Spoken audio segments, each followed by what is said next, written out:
And so as I click the record here a few minutes too late, you know, I want to tie a really important thing together and then show you guys something that was launched down there at that event. So basically, one thing I need to get better at is projecting our message and using WealthWave tools in my personal prospecting, in my business, in my follow up with people. We all need to get better at that. I just know that I need to get better at that, and so a lot more to come on that.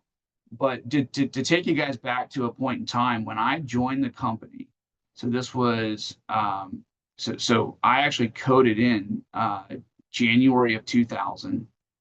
I didn't do anything effectively until June of 2001 as I was finishing my college degree, but I was around it. You know, I was around the company for the year of 2000.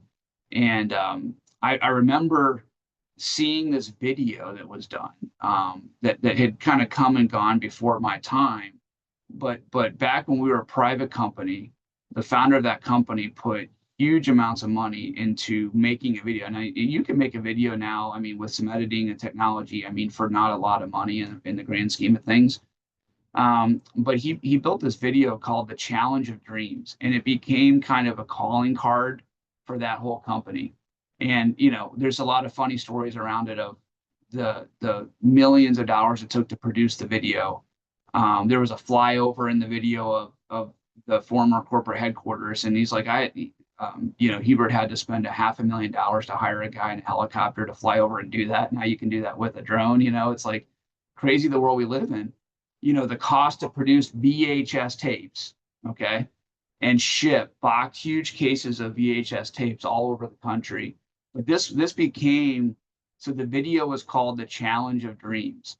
And you look back now, it's a little funny, it's a little corny, but I mean, there are guys that were around in the 90s, like Bill and Tom, that will, I mean, they get Bryce. I mean, these guys have stories for days at, you know, how much the company grew in that era and how much leverage they got and the credibility of handing somebody a video. And anyways, it's just kind of an interesting thing. Well, WealthWave has produced some videos, as you guys know, and they took us through all of that. But you know, one of the big videos is the end of wealth and retirement, as you know it. You guys remember is all about the baby boomers and kind of the effect that has on everything.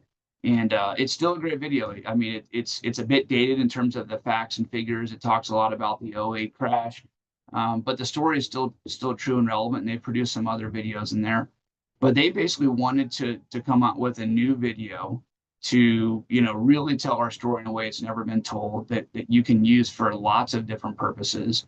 And you know, Tom actually renamed it or named it The Challenge of Dreams.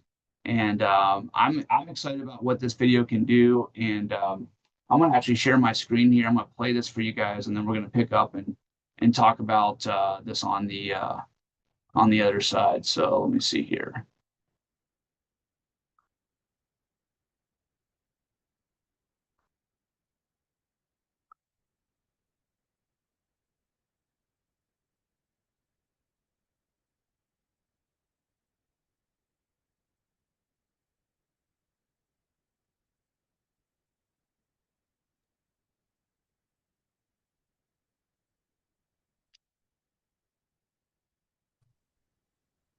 I don't hear any audio. You guys don't hear the audio? Well, The visuals are nice. I'll just do the audio for you here. I'll just talk right after. Hold on a second.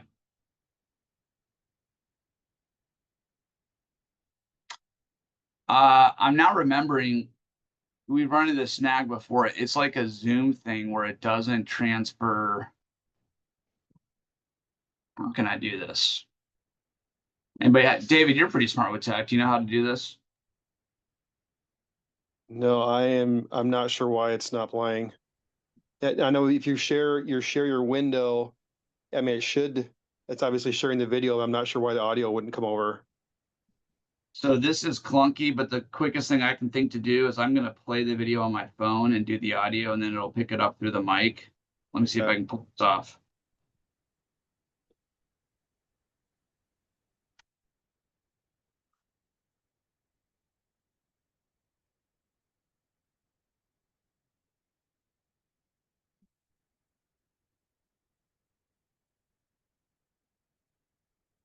Dreams. First language of childhood. When we were young, we dreamed without limits. Can you guys hear it a little better? Imagined who we'd become, where we'd go, how far our lives would reach. Can Somewhere hear it, we can between only see childhood you. and adulthood, Can you dreams guys see it? started to shrink. No. Canvas narrowed. Colors faded. Hold on. Centuries ago, Benjamin Franklin warned us. Most people die at 25. We just don't bury them until 75. How many stop living long before their time? Because they lost the desire to dream.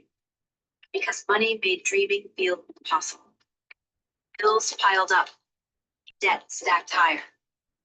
And no one ever showed them how money works. This is the crisis of our time. Not a crisis of resources. The world has plenty. Not a crisis of opportunity. It surrounds us. But a crisis of knowledge. Crisis of financial illiteracy. 5 billion people are caught in it. Families crushed by interest. Workers trapped by paychecks that vanish too soon. Retirees fearing life more than death. Parents too ashamed, too uncertain to pass on the truth to their children. The cycle repeats. Dreams deferred, dreams denied. Make no mistake, this is no accident. It is the world's most profitable lie. Less you know, more they make. Confusion is their currency. Illiteracy is their weapon. And every time a dream dies, the system grows richer. But dreams don't have to die. They can be reclaimed, rebuilt, reborn. The answer is education. Clear, simple, accessible. Education that awakens confidence. Education that leads to literacy. Literacy that fuels freedom. That is why we are here. Not as salesmen, but as teachers. Not as recruiters, but as liberators. Not to guard knowledge, but to place it in every hand willing to learn. Because education without action changes nothing. But when education becomes literacy, and literacy leads to action, lives are transformed. Futures are reshaped. Dreams once thought dead begin to rise again, and the urgency has never been greater. The largest transfer of wealth in history has already begun. $124 trillion moving from one generation to the next. Tidal wave of inheritance, flood of opportunity. But wealth without wisdom is wasted, and money without meaning disappears. So the question hangs before us. Will this wealth be squandered, or will it be stewarded, multiplied, turned into a legacy that lifts families and communities for generations? Generations ago, a president stood before the nation and declared, "We surely depend on road and this contained other thing. Not because they are easy, but because they are hard." that challenge united a generation. It called their courage. It proved what people refused to shrink back. Today, our challenge is different, just as urgent. We choose to end financial illiteracy because it is easy, and because it is hard, because it must be done. This is our challenge of dreams, our moonshot, our once-in-time moment. Not to reach the stars, but to awaken those asleep here on Earth. Not to conquer outer space, but to conquer inner despair. Stage is set. The vision is alive. Time is now. Dreams don't have to die at 25. They don't have to be buried under 50 years of silence. They can live again. They can grow again. They can change the world again. So take up this challenge. Join the crusade. Be the educator in your circle. Light the fire that no one can extinguish. Because when people are educated, they become literate. And when people are literate, dreams don't fade. Dreams don't die. Dreams live. Welcome to WealthWave.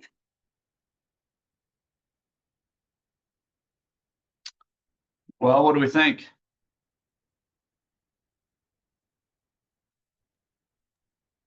I like it. That's well done. Superb audio. So I encourage you guys all to watch that after this training because it's live on all of your websites right now. And I bet you didn't know it was even there. I certainly didn't. But has anybody seen that before? So they posted, I think, in the last 7 to 10 days. But I can't even imagine the energy and money and human capital it takes to put something like that together. It's super well done. I think it tells our message as good as it ever has. And I think you can use that video in all kinds of ways. I mean, Joe and Alec, if I were you, I'd start your presentation with that. Yeah, I mean, I don't know a better way of communicating who we are in a visionary kind of inspirational way over 6 minutes. I just think that sets the stage for everything else you talk about in a PowerPoint. I think you can use that to, kind of so a possible recruit. You can certainly use it to kind of like a referral or, a client if you just want to make some impression, like, hey, if you want to check out what I'm all about, check out this video. But one of the things that they did was they talked about things that technology is enabling us to do, this new theater is able to do. But they talked a little bit about where they want to go with some things. And so a couple things heading into this next year. One is they're going to start putting a lot of energy in the whole E2E branding and campaign on talking about our opportunity and helping people become more entrepreneurial. That's kind of something they launched, but just haven't had the energy or time to kind of build all that out. So that's coming this next year. But they want to basically take that video, and you saw some like little clips in there of, some interviews, like, I had 4 or 5 individuals. Guillermo was on there for a second. Tom was on there. You guys don't know what I'm talking about. So they're talking about in time being able to do kind of custom versions of this video where what if you had a clip of you presenting in front of this mega board down in Atlanta, and then that gets weaved into a video that you have access to. I mean, that's pretty crazy if you think about it, right? And they want to do this stuff for you guys. There's no cost for that. They're not selling you anything. I mean, this is just unlike any other platform I've ever seen or even heard of. Because usually when you get into things like that, there's all these like side deals. Like, well, if you want this marketing, it's going to cost you, and if you want this deal, it's going to cost you. And I just love what they're doing here. And so, don't expect that to happen in the next 90 days for you. But, just the fact that they're even like thinking about that is really powerful. Those are the kind of people I want to be in business with. It's the kind of platform I want to anchor my ship to. And so anyways, I have 3 takeaways from the meeting I wanted to share with you guys here fairly quickly. These are my personal takeaways from the event as I was jotting some notes down. But number 1 is we need to do more in-person prospecting, more in-person, bumping into people, talking to people out in public or, with relationships. And when you're out and about, just we've kind of gotten in such a digital world of text messages and Zoom meetings and links and, short form videos. But I think we need to do more in-person prospecting and then follow up with some of these videos, some of these resources. And I think we need to use more of these WealthWave tools that are at our disposal that I promise you all of us, starting with me, are underutilizing in terms of a way of communicating our message and this idea of always sharing something bigger than yourself, right? It's one thing to just think you're different than most of the financial professionals out there, but how could you demonstrate that? What's your evidence to prove that? Because everybody at New York Life thinks they're doing great things for their client. They believe that internally. Everybody at Merrill Lynch thinks that they've got access to the best investments out there, and we've got our own research and we've got our own bank and this and that, right? So if we just rely on how you feel internally, I'm not sure it's a difference maker externally. But we've got marketing and tools and resources, and they took us inside some stuff they're going to be, rolling out, that'll be live by Dallas. And so you guys, but all those things are assisting tools, but the real work, and one thing I kind of love, frankly, about our business is nothing will ever fully replace picking up the phone and calling somebody, or going and bumping into somebody and having a face-to-face live conversation with them. No video, no text, no, link, no website is ever going to replace that direct contact that forces movement in that relationship, right? That gets some sort of, yeah, I'll meet with you, or hey, we're busy right now. Can we do it in a month? Or like, I mean, you could sit in your pajamas and text 100 people every Saturday afternoon, hoping that like somebody responds. I'm not sure you're going to get anywhere doing that. Not that you guys are doing that exactly, but I do think if we were to audit, so here's a question, and I'm not looking for anybody to answer. This is kind of a rhetorical question, but if we were to audit, or you had to basically present to the group right now the number of new direct contacts you've made in the last 90 days in business, I'm not sure any of us would want to share that number. So here's the question: if you're not where you want to be in business, how do you feel about that, your answer? So think about what your answer might be right now. And something's going to have to give, right? I've told some of you, the companies asked me to present on main stage at Exchange, and I've got to get my slide deck to them by tomorrow, because it's got to go through, compliance and ad review and all this stuff at an event like that. And so it's kind of forcing me to organize my thoughts now, where normally I would kind of do that the week of an event. And I've got one little theme in there where I'm going to talk about this idea that you can completely change your life in 5 years. I mean, completely change your life. And I'm going to take people inside how I did that years ago. But my kind of twist on it that I want to talk about is, and I don't know how I'll do it exactly yet, but if I went out to that room and there's 1,000 people in the room, and these are 1,000 entrepreneurs that paid their way there to that event, that are hungry to grow. And if I ask the question, by a show of hands, how many of you believe you could change your life in the next 5 years? I think every hand would go up, because that's a room full of people that think they can. Now, if I picked 1,000 random people in the, American electorate out there, I think I'd get a lot more pessimistic answer, right? Of whether you think you can change. But in that group, would you guys agree with me that probably every hand goes up, that you could change your life in the next 5 years? But the question is, will you? And really the question is, are you willing to change? Because if you want your circumstances to change, we can't stay the same person and then expect our environment and our circumstances and our income and our life and our debts to go away, and all these things, that all these conditions in our life that this business could help us do. You've got to change. I had to change in order for my, results to change. And I think a final point I'm going to make to the group is, I'm going to say, here's what I know. I know that 5 years is going to come, and I know that something's going to change in the next 5 years, but it's either going to be you, or it's going to be your goals, because one of two things is going to have to give, right? Nothing in life is ever the same. Nothing is stagnant in our life. Everything is a function of growth or death.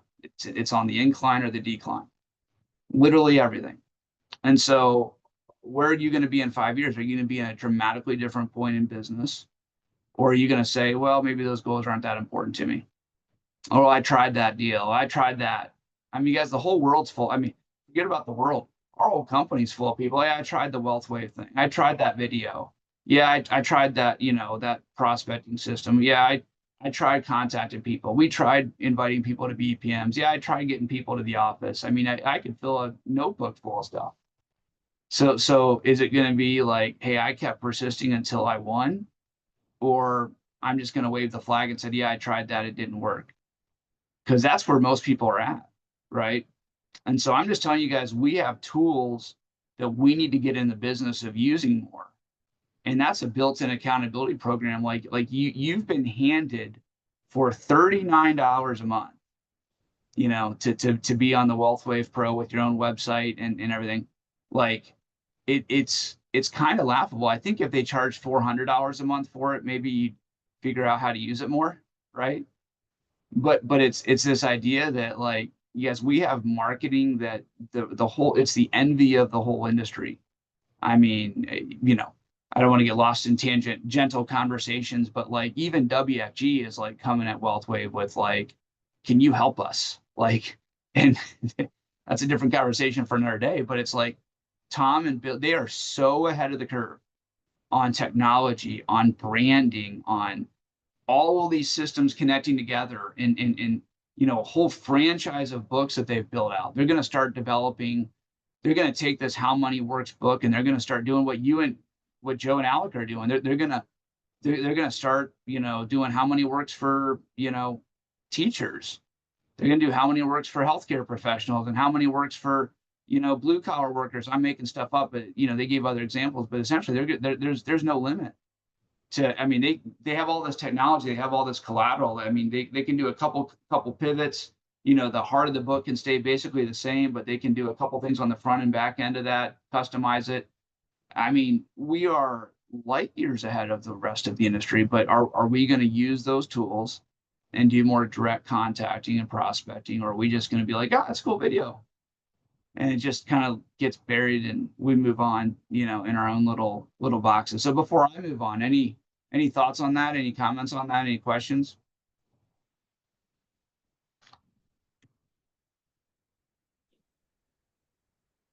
I like the language that they chose with it, the system being designed for failure.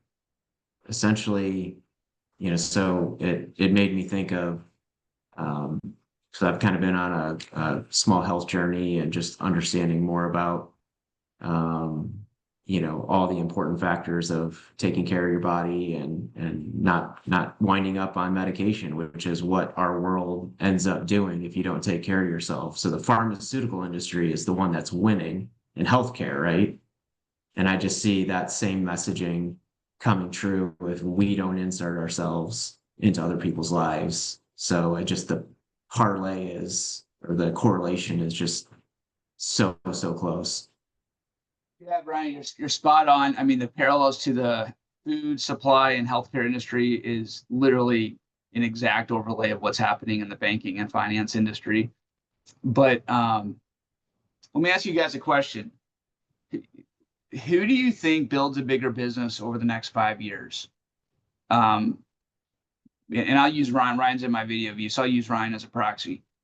So which track does Ryan build a bigger business on? Is it the track where he's out there as an independent financial advisor trying to serve clients, raise assets, get referrals? Or is it the Ryan Wagner that's leading a mission in his community of awareness and education and information and coordinating events and just a much bigger net? And through that process, right, uncovers teammates and tons of clients and gets in warm markets. I mean, you guys know where I'm going with this, right?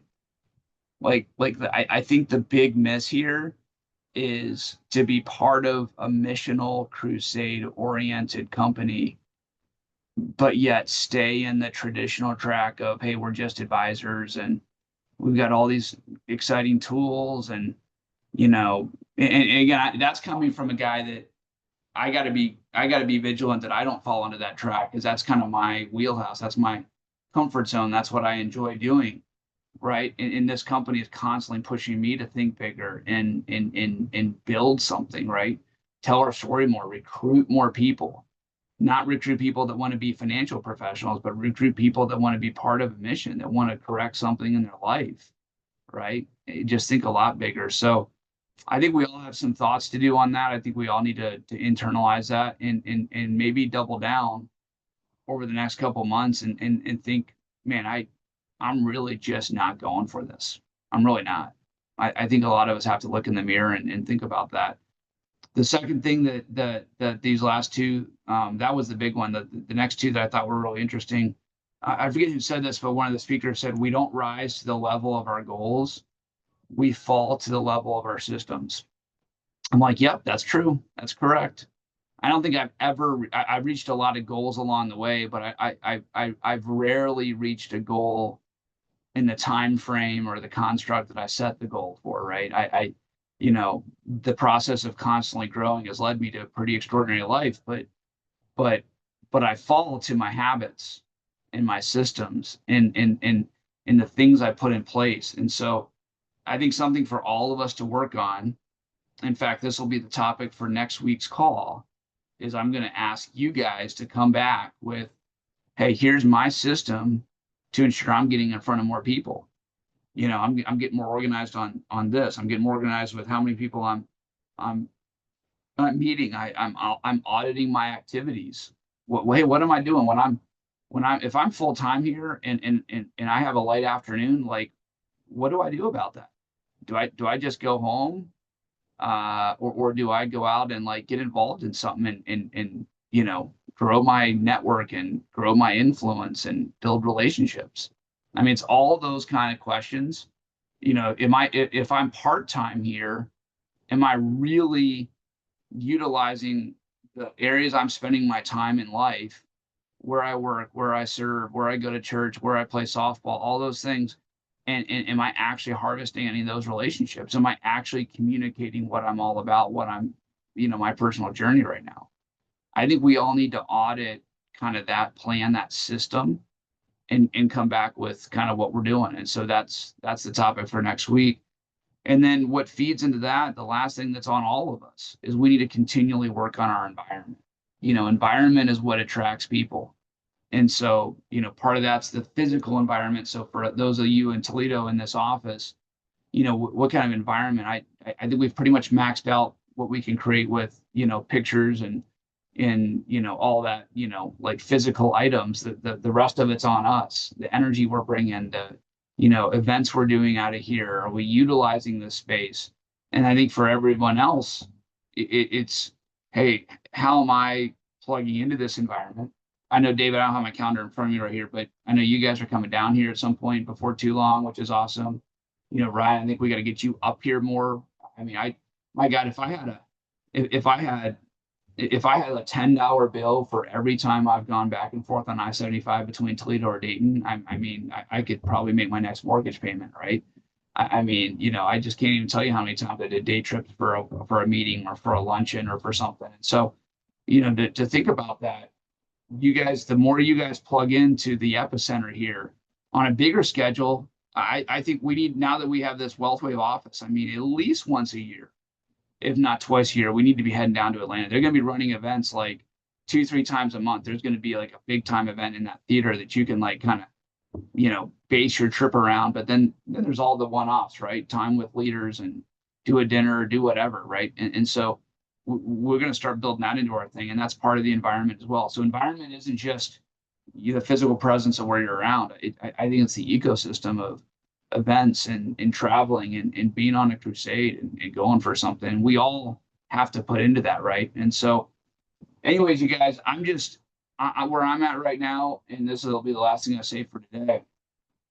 I'm just wanting to maximize the window we have. I've been doing this for 25 years. On a smaller scale, I'm where Tom is.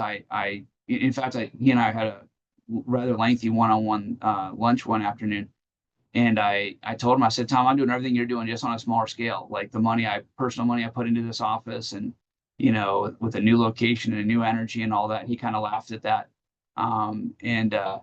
Anyways, the idea is, you guys, I don't need to do what I'm doing from an economic standpoint, but I sure as heck want to, because I've checked enough boxes in life to realize that, you know, when I'm happiest in life, I'm most fulfilled in life when I'm part of something that's moving, when I'm part of a train that's rolling down the tracks and like going for something, you know, the challenge of that, right? Frankly, the opportunity, the chance to make a difference in the lives of other people, the chance to hopefully influence you guys and get you guys where we're at.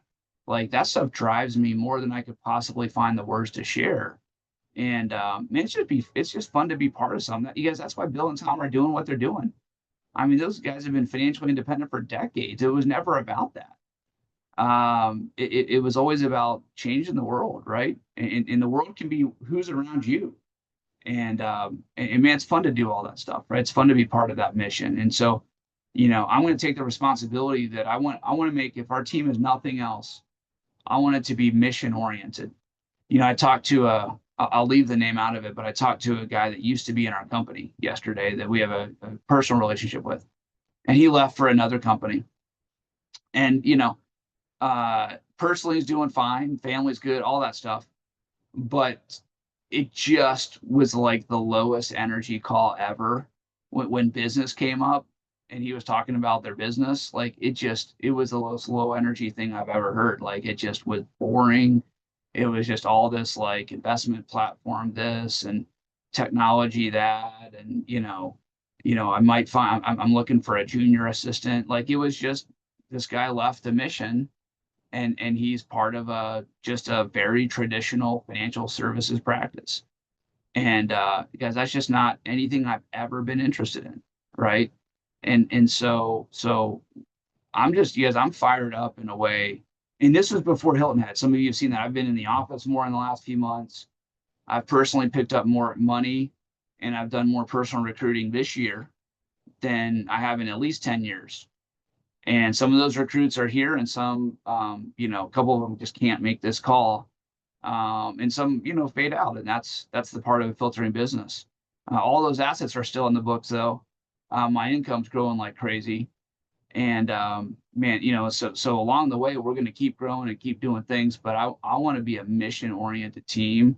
And I'm looking out my door here. I want this office to be a whole lot more than where people walk in and get financial advice.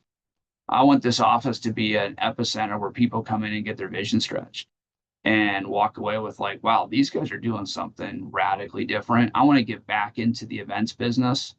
And, even if it's once a month, we have a BPM type thing and play that video and, we do it our style here. So more to come on that, but that, I just want you guys to know where I'm at. And I hope you are there with me. And if not, let's talk. Or if you want to game plan what that means for you individually, I mean, let's have a conversation about that. But that's where we're going as a team, and it's going to be a fun ride.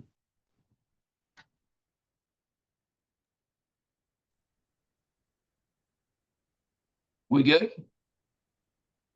So, yeah. And Tyson, just FYI, Stephen, Roland, and I will all be down next Tuesday. There you go. I better check my calendar, huh? Okay. Yeah. Well, hey, let's chat offline about that, David. Okay. And I do have that on my calendar here on the 14th. So, Okay. I think we have the opportunity to do our training. We'll do our training in the conference room. By the way, I'm looking at some technology that's going to enable us in Toledo to sit in the conference room, but also do Zoom in a way that doesn't compromise the experience for our out of town people. And so that's something that'll come. But we'll make it work next week, one way or the other. And Ryan, by the way, if you want to come up next Tuesday, we can make a day of it. Do a 2-3 hour training and get into some stuff. And it might be a good opportunity, frankly, to just whiteboard some of this stuff. Even though we don't have a whiteboard, we can figure something out. But it gives you guys a week to think about everything we just talked about. Go back and rewatch this video if you need to, not just the WealthWave video, but this training. And I would encourage you to come next Tuesday in person with like really a plan. Like, here's where I'm focused, guys. We are in the most productive part of the business year, September, October, November, right? Every year, that's always been the case. It always will be the case. You can win in any year, but you might as well, or season, but you might as well do it in peak season. And anyway, that would be the goal for next week. So we'll map that around. David, you and I will talk offline a bit, and we'll communicate some times to the group, and we can bring some food in, and we'll have a great afternoon. Sounds great. All right. Hey, we'll see you guys. Okay.